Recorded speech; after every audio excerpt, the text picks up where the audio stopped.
감사함으로 주를 높이며 그 문에 들어가서 찬송함으로 그 이름을 송축할지어다.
즐거이 불러 기쁨으로 주께 나가리.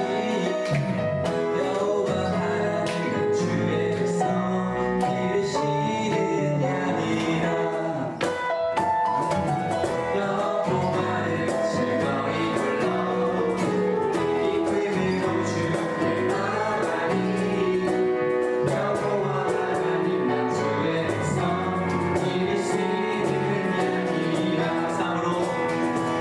감사함으로 주를 높이며 그 문에 들어가서 찬송함으로 그 이름을 송축할지어다. 감사함으로 주를 높이며 그 문에 들어가서 찬송함으로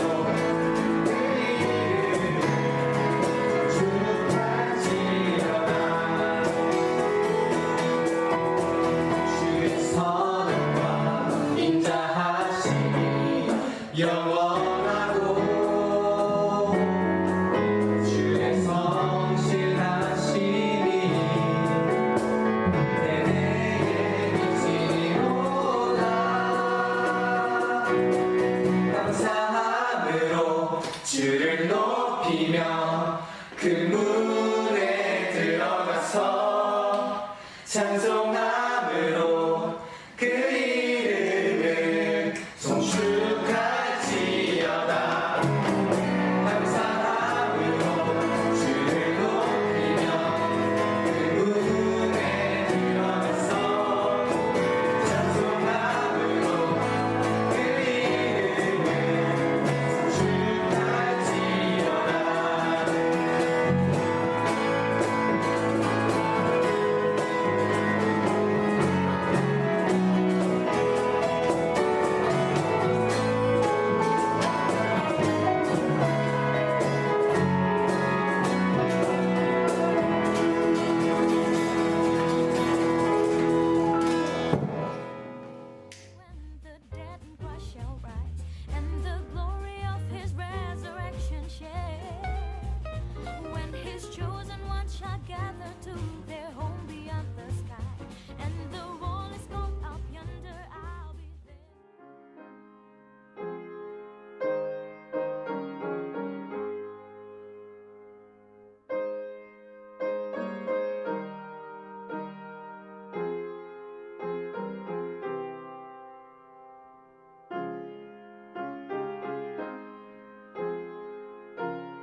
사사기 19장 22절에서 30절 말씀을 통해서 함께 말씀을 나누도록 하겠습니다.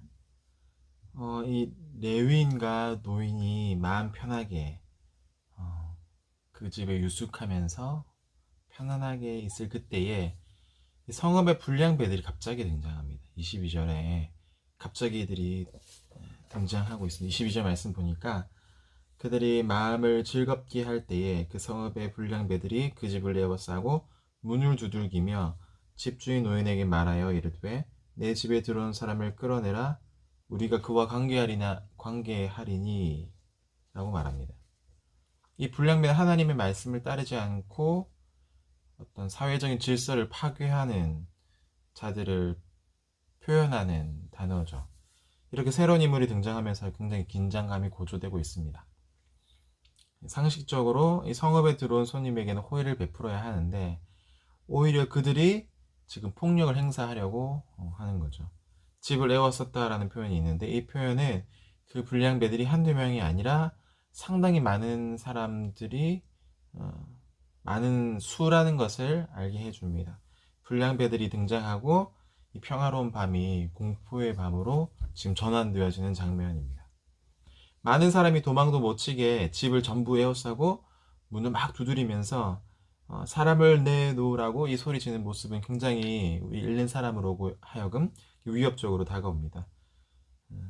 그들이 레위인을 내어놓으라고 말하면서 그와 관계하겠다고 하는데 이 말은 곧 성관계를 하겠다라는 말이죠.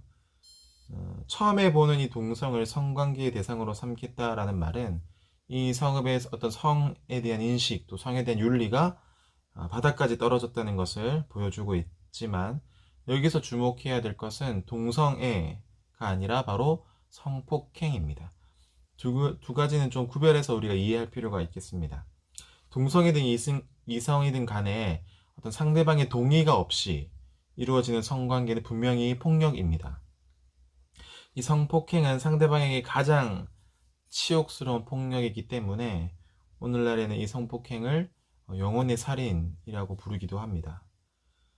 이 불량배들은 자신의 성에 들어온 손님인 레위인에게 가장 악랄한 폭력을 행사하려고 지금 하고 있는 것이죠.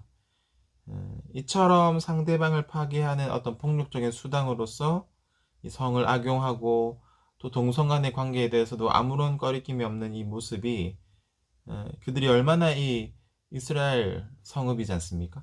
그럼에도 불구하고 그들이 얼마나 가나안의 약한 풍습에 깊이 물들어 있는지를 우리가 알 수 있고 뿐만 아니라 그것을 더 나아가서는 즐기고 있는 것을 우리가 알게 됩니다.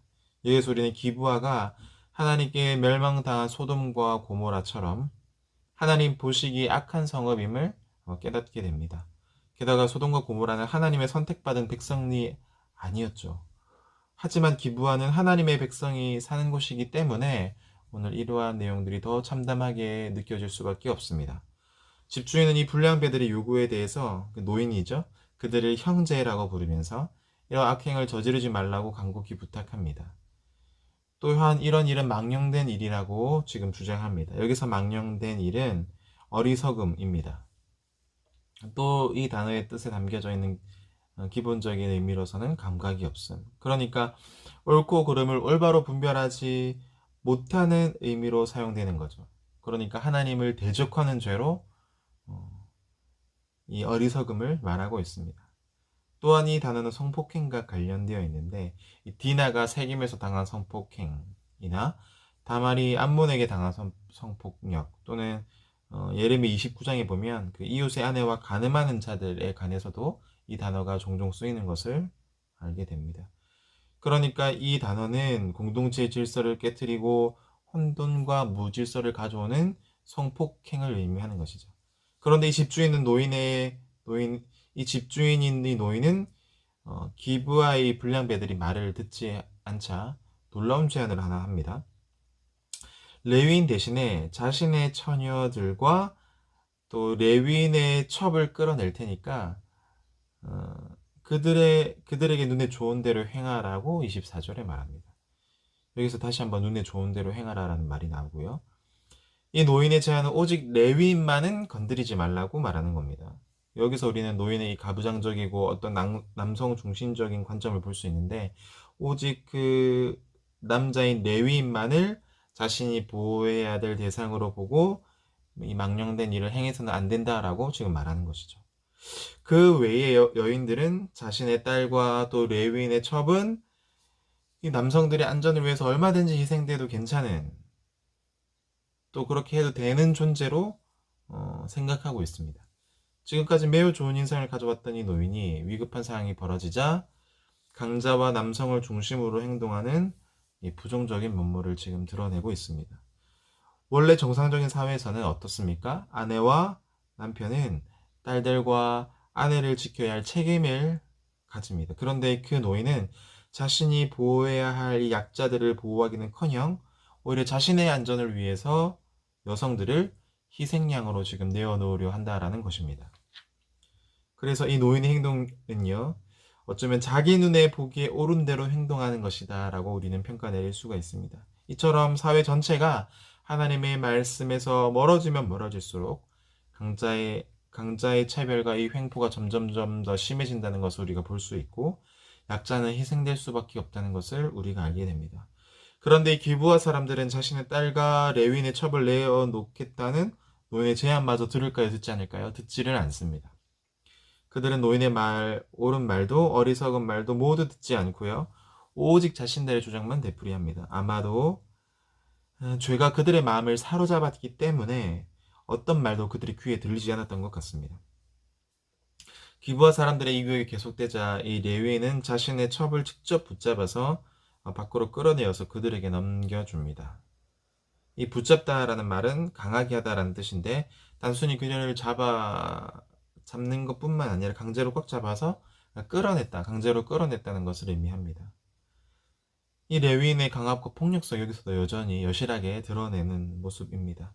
친정집으로 가버린 첩을 데리고 오기 위해서 나귀까지 챙겨가면서 그 애틋한 마음을 표현했지만, 이 레위인은 자신이 위험한 상황에 놓여지자 자신이 살기 위해서 자신의 보호 아래 있어야 할 아내를 희생양으로 내놓습니다. 아마도 이 첩은 끌려가지 않기 위해서 굉장히 발버둥 치면서 저항했을 것이고, 레위인은 그녀를 강제로 끌어당겨서 아마 밖으로 보냈던 것 같습니다.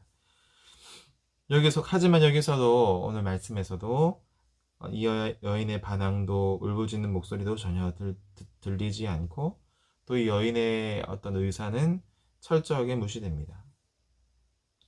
그러니까 이 레위인과 노인에 대한 행동은요, 여성들을 이용한 후에 버릴 수 있는 존재로 여기거나 또는 대체 가능한 존재로 여기는 어떤 세계관들이 이 본문에 담겨져 있다고 볼 수 있습니다. 그러니까 이렇게 비겁한 이 남성들은요, 여성에 대한 강간과 살해를 공모하고 이 언약을 파기한 것이기 때문에 굉장히 비난받아야 마땅한 일입니다.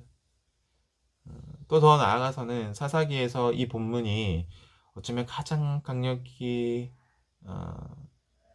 강력하고 또 두려운 부분이라고 말하면서요, 이 레위인 첩은 가장 안전한 아버지의 집으로부터 가장 끔찍한 곳으로 끌려나왔기 때문에 어쩌면 끔찍한 악몽을 꾸는 것 같은 그런 느낌도 우리가 받을 수 있겠습니다. 결국 이 남편의 손에 붙잡혀서 밖으로 내어 쫓긴 이 첩은요, 기브아의 남성들에게 성폭력을 당합니다. 사사기 저자가 그녀가 얼마나 오랫동안 이 끔찍한 폭력에 시달려 했는지를 시간의 흐름에 따라서 또 표현합니다. 밤새도록 이 폭력을 당하다가 새벽에 풀려났고 동이 들 때에 비로소 남편의 집에 왔다라고 말합니다. 시간을 나타내는 밤새도록, 또 새벽 미명에 동이 들 때에 라고 말하면서 그녀가 밤새도록 이 폭력에 방치되었다라는 것을 강조하고 있죠. 이 레위인의 첩은 동이 들 때에 간신히 풀려나서 남편에게 돌아왔지만 아무도 그녀가 돌아온 사실을 아이러니하게도 모릅니다. 따라서 이 날이 밝아서 남편이 길을 떠나려고 할 때까지 이 여인은 집 문 앞에 엎드려져 있어야 했습니다. 여기서 이 집 안과 집 밖이라는 장소에서 안전과 또 폭력이라는 상징적인 의미가 있습니다. 밤새도록 남편은 어쩌면 이 안전한 집에서 쉬고 또 잠을 자는 동안에 여성은 그곳에서 쫓겨나서 집 밖에서 그녀에게 가해지는 폭력을 홀로 감당해야 했습니다. 그리고 간신히 집으로 돌아왔지만 그녀는 여전히 문 앞에 집 안으로 들어오지 못하고 집 문 앞에서만 있어야 했습니다. 그 누구도 그 여인을 걱정하거나 또 밤을 지새우거나 창밖을 바라보면서 문 앞을 서성이지 않았기 때문입니다. 이렇게 문 앞에 쓰러져서 아침을 맞은 첩의 모습을 통해서 또다시 레위인과 또 노인의 이 무자비함과 무정함이 강조되고 있습니다. 남편은 편히 어쩌면 자면서 이 첩의 고통을 외면했지만 사사기 저자는 그녀의 고통스러운 상황에서 눈을 돌리지 않고 이것을 정확하게 바라보면서 그 사건을 보고 또 그녀의 고통에 동참합니다. 이것이 바로 하나님의 관점입니다. 여기서 이 사사기 저자는요, 그녀를 첩이나 소녀가 아닌 아내로 부르면서 이렇게 말합니다. 레위인을 그녀의 주인, 남편이라고 지칭하면서 그 둘의 관계가 부부였음을 다시 한 번 더 강조하고요. 이는 아내를 보호할 의무가 있는 이 레위인 남편이 그 모든 의무들을 저버리고 비열하게 행동한 것에 대해서 거세게 비난하고 있습니다. 이렇게 날이 밝아오고 폭력으로 얼룩진 폭풍의 밤이 지나갑니다. 드디어 날이 전환이 되는데요. 날이 밝고요. 그녀의 주인 즉 남편이 그 첩의 남편이 일찍 일어나서 길을 떠나기 위해서 그 문을 엽니다. 그의 머릿속에는 첩에 관한 생각은 전혀 없고 오직 기부하를 일찍 떠나고 싶어하는 마음만 있었던 것 같습니다. 그런데 그가 문을 열었을 때에 문 앞에는 첩이 엎드려져 있었습니다. 여기서 사사기 저자는 첩의 모습을 자세하게 묘사합니다. 그녀는 집 문 앞에 쓰러져 있었고 그녀의 손은 문지방 위에 놓여 있었다라고 말합니다. 이 문지방은 우리가 드나드는 문턱을 말하는 것이죠. 이 장면이 바로 사사기 또는 어쩌면 구약성경 전체에서 어쩌면 가장 가슴 아픈 장면 중에 하나가 아닐까 생각해 봅니다. 손이 문지방에 놓여 있었다는 것은요, 그녀가 안전한 집으로 들어가기를 간절히 바랬다는 사실을 보여주는 것과도 마찬가지입니다. 처참한 폭력에도 불구하고 간신히 살아서 집 앞까지 온 그녀가 문을 두드릴 힘도 없이 문 앞에 쓰러져서 손만 간신히 뻗어 있는 이미지가 떠오릅니다. 앞서 말한 대로 집안은 안전한 곳이지만 집 밖은 폭력과 죽음이 난무하는 곳입니다. 문으로 대립하는 이 둔간의 경계로서 첩은 안전한 장소인 집 안으로 들어가려고 애를 썼지만 결코 실패하고 만 것입니다. 이렇게 무정한 남편은 문 앞에 쓰러져 있는 첩을 보자 안부를 묻거나 그녀의 상태를 살펴보아야 하는데도 불구하고 전혀 그렇게 하지 않고 일어나라고 명령합니다. 이게 놀라운 일이죠. 그냥 한사이 바삐 기부하를 떠나고 싶은 마음밖에 없어 보입니다. 이 레위인에게는. 이런 레위인의 말에 이 첩은요, 아무 대답을 하지 않습니다. 남편은 그녀가 대답이 없자 이 첩을 나귀에 싣고 곧바로 자신의 집으로 갑니다. 여기서 첩이 아무런 대답이 없다는 것이 굉장히 애매한 표현이기도 합니다. 이 레위인의 관점에서 그가 던진 질문이 있었지만 이 첩은 대답하지 못했다라고 말하는 겁니다. 그래서 대부분 이 본문을 해석할 때에 그녀가 죽어서 대답하지 못했다라고 대부분은 해석을 합니다. 하지만 이 사사기 저자가요, 등장인물들이 그녀가 죽었다고 명확하게 언급을 하지 않기 때문에 그녀가 살아있을 가능성도 충분히 열려져 있다는 것을 우리가 이 본문을 보면서 조금 더 생각해 보아야 하겠습니다. 제가 하고 싶은 말은 그녀가 의식을 잃었지만 그때까지 숨이 붙어 있을 가능성이 굉장히 있다는 것이죠. 기억개정 성경에서는 이 시체라는 말을 넣어가지고 그녀가 확실하게 죽었다라고 표현을 합니다. 그런데 히브리어 원문을 좀 살펴보면 시체라는 말이 없습니다. 이 레위인은 시체가 아니라 그녀를 잡아서 나귀에 실었을 뿐이고 28절에 이어서 29절에서도 그가 12덩이로 나눈 것은 첩의 시체가 아니라 그냥 첩이다라고 말하는 것이죠. 그러니까 이 사사기 저자는 그녀가 죽었다고 확정하지 않습니다. 따라서 이런 모호한 표현이 레윈이 도망치기 급급한 나머지 첩의 상태를 살피거나 어떤 치료할 생각을 하지 못했고 오히려 짐짝처럼 나귀에 실었을 뿐이고 이어지는 사사기 29절에서도 그가 12덩이로 이 첩을 나눈 것은 첩의 시체가 아니라 어쩌면 그냥 첩이었을 수도 있겠다라는 것을 우리가 한번 생각해 볼 수 있다는 것이죠. 이 사사기 저자가 그녀가 죽었다고 확정하지를 않습니다. 따라서 이러한 모호한 표현이요, 어쩌면 이 첩을 이 그녀를 치료하지 않고 어쩌면 죽음에 이르도록 방치했다라는 의심도 충분히 불러일으킬 만합니다. 이어서 뒤에서 묘사되는 이 레위는 비상식적이고 무정하고 또 비인간적인 행동을 더 뚜렷하게 하고 있는데, 레위는 집에 도착하자 하는 행동이 무엇이냐면 첩을 꽉 붙들고 칼을 가져다가 이 뼈 마디를 찍어서 12도막을 냅니다. 12토막으로 나눕니다. 여기서 이 사용되는 이 표현이요, 제사를 드리기 위해서 각을 뜬 행위를 말하는데, 이 레위인이 사용한 칼은요, 짐승을 잡는 칼이라고 합니다. 이 당시에. 그러니까 아브라함이 이삭을 잡으려고 할 때 썼던 칼입니다. 즉 이 레위인은 첩을 토막내는 모습이 전체적으로는 제사장이 쓸 짐승을 잡는 모습과 굉장히 유사하게 그려지고 있습니다. 레위인은 마치 자신의 첩을 제물로 삼아서 제사를 드리고 있는 것처럼 보입니다. 어떻게 보면 실제로는 그 첩을 잡아서 자신의 어떤 억울함, 자신의 어떤 그런 힘듦과 아픔을 복수하기 위해서 전쟁을 일으키려고 하는 것 같습니다. 짐승을 잡는 것에 익숙했던 이 레위 사람은 따라서 어쩌면 사람을 토막내는 일도 어렵지 않았던 것 같습니다. 하지만 어찌되었든 이 행위는 반인륜적인 범죄입니다. 그렇기에 이 레위는 시신의 조각을 받아서 온 이스라엘 백성들에게 알립니다. 애굽에 올라온 날부터 오늘날까지 이런 일이 일어나지도 아니하였고 보지도 못하였다. 이를 생각하고 상의한 후 말하자라고 말하면서 경악할 수밖에 없었던 일이죠. 그래서 이 군대를 사실은 군대를 소집하기 위해서 짐승의 사체를 나누어 보내는 것이 이 당시 고대 근동의 풍습이었다고 합니다. 사무엘상에서도 사울이 군대를 소집하기 위해서 2마리의 소를 잡아서 각을 떠서 이스라엘 전 지역에 보내는 장면이 사무엘상 11장에도 등장합니다. 만일 자신의 부름에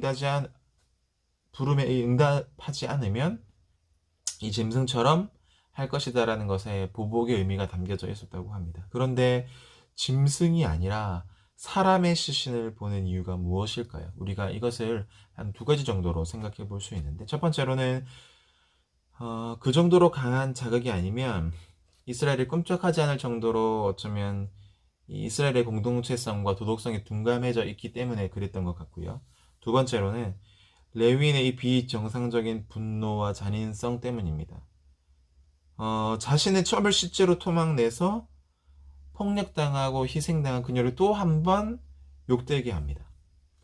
자신을 대신해서 죽은 이 폭력의 희생자를 위로하기 위해서 종종의 장례를 치르고 묘지에 안장하는 것이 어쩌면 이 당시에 인간에 대한 최소한의 도리고 예의인데, 레위인은 자신이 지켜주지 못해 벌어진 일인 만큼 어떤 죽음이라도 평안하게 함으로써 속죄해야 하지 않았을까라는 생각이 드는데 전혀 그렇게 하지 않죠. 하지만 이 레위인은 복수의 수단으로 이용하기 위해서 폭력으로 얼룩진 이 첩의 몸에 더 큰 폭력을 지금 행사하고 있는 것입니다. 이 레위인은요, 사사기에 등장하는 그 누구보다도 인간성을 상실한 인물로 묘사되어집니다. 개인적인 복수를 위해서 자신의 첩을 토막내고 보냄으로써 이 이스라엘의 백성의 이성을 마비시키게 하고 그들을 전쟁에 나서도록 선동하는 일을 합니다. 이 사사기 저자는 계속해서 레위인의 무정뿐만 아니라 분노를 못 이겨서 비인간적이고 잔인한 짓도 서슴지 않고 행하는 인물로 지금 묘사하고 있습니다. 이에 레위인은 온 이스라엘을 한데 모아도 될 만큼 정의로운 인물이 아닌 것을 보여주고 있는 것이죠. 이렇게 레위인의 첩과 이야기는 폭력으로 인해서 비극적으로 끝나게 되지만 이 비극을 일으키는 원인이 됩니다. 더 큰 비극을 일으키는 원인이 이 일을 통해서 일어납니다. 이제 폭력이 이스라엘 전체로 퍼져서 이스라엘 전체가 함께 서로가 싸우는 또 피바람을 몰고 오는 전쟁으로 치닫게 됩니다. 이 사사기 19장은요, 성폭력 사건뿐만 아니라 더 나아가서 이 성폭력 사건이 있었던 창세기 34장이나 또 사무엘하 13장에 다말이 당한 성폭력, 또 우리가 잘 아는 것처럼 큰 전쟁으로 이어지지 않습니까? 이렇게 작은 성폭력 사건, 작은이 아니죠. 이런 성폭력의 사건이, 한 개인의 성폭력의 사건이, 또 한 지역의 한 공동체의 성폭력의 사건이 더 큰 전쟁으로 벌어지는 것을 우리가 보게 됩니다. 이는 한 여성이 당하는 성폭력이 공동체의 심각한 타락과 또 파괴로 연결되고 있음을 우리는 알게 됩니다. 이 사사기 19장에서는 아쉽게도 하나님이 한 번도 등장하지 않습니다. 이 등장인물 중에 그 누구도 하나님을 생각하지 않기 때문입니다. 그들은 모두 하나님이 계시지 않은 것처럼 자신의 생각대로 살아갑니다. 사사기는 이런 인물의 모습을 통해서 하나님 없는 세상이 얼마나 끔찍한지를 우리에게 보여주고 있습니다. 사랑하는 우리 청년들, 우리가 꼭 기억해야 할 것이 있습니다. 이렇게 타락하는 과정 속에서도 한 명이라도 마음을 돌이켜서 하나님을 바라고 하나님을 생각하는 것이 너무나 중요합니다. 점점 타락해져 가는 세상에서 하나님은 그 한 사람을 찾고 계신다라는 사실들을 기억하고, 이러한 악하고 타락하고 파괴적인 세상 속에서도 하나님을, 그때라도 하나님을 찾고 하나님을 간구하고 하나님께 기도하는 그런 한 사람이 시대에 필요하다는 것을 꼭 기억하고, 오늘 이 말씀을 듣는 우리 한 사람이 먼저 하나님 앞에 바로 세워지는 그런 은혜가 있기를 소망합니다. 기도하도록 하겠습니다. 하나님 아버지, 오늘 주의 귀한 말씀을 들었습니다. 포악하고 또 아프고 괴로웠던 그 시대의 한 역사적인 장면들을 보면서 우리 또한 탄식하며 아파하고 함께 슬퍼하는 마음이 더 드는 것 같습니다. 주님, 그럼에도 불구하고 이런 상황 속에서도 하나님을 찾지 않고 하나님을 생각하지 않고 그 눈을 들어 하나님을 보는 자가 한 명도 없었다는 것이 저희의 마음을 더욱더 아프게 하는 것을 고백합니다. 하나님, 우리 또한 이 시대가 결코 녹록치 않으며 어쩌면 이 사사기의 이면처럼 우리의 마음이 또한 하나님을 바라고 소망하지를 않고, 어쩌면 우리 공동체가 하나님을 바라고 소망하지 않으며 또 이 세상이 하나님을 바라고 소망하지 않는 시대를, 또 그런 공동체를, 그런 또 내가 그런 마음을 먹으며 또 살아가고 있지는 않는지를 나 자신을 돌아보고 반성하며 회개하오니 우리의 마음을 돌이키게 하여 주시고, 악하고 또 파괴적인 시대일수록 우리가 더 눈을 돌이켜 더 어렵고 괴로운 이 세상에서 하나님을 온전히 바랄 수 있는 믿음의 사람으로 세워질 수 있도록 주께서 역사하여 주시옵기를 간절히 기도하며 소망합니다. 하나님께서는 그러한 한 사람을 통하여서 한 개인이 변화되어지는 것을, 또 공동체가 변화되어지는 것을, 또 이 시대와 이 세상이 변화되어지는 것을 기대하고 소망하오니, 주님, 우리를 부르셔서 그렇게 하나님을 생각하는 자로, 하나님을 중심으로 모시는 자로, 하나님의 권위와 권세와 주권을 인정하는 자로 이 땅을 살아갈 수 있도록 은혜를 베풀어 주시옵소서. 이 모든 것에 감사를 드리며 예수님의 이름으로 기도드립니다. 아멘.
이 놀라운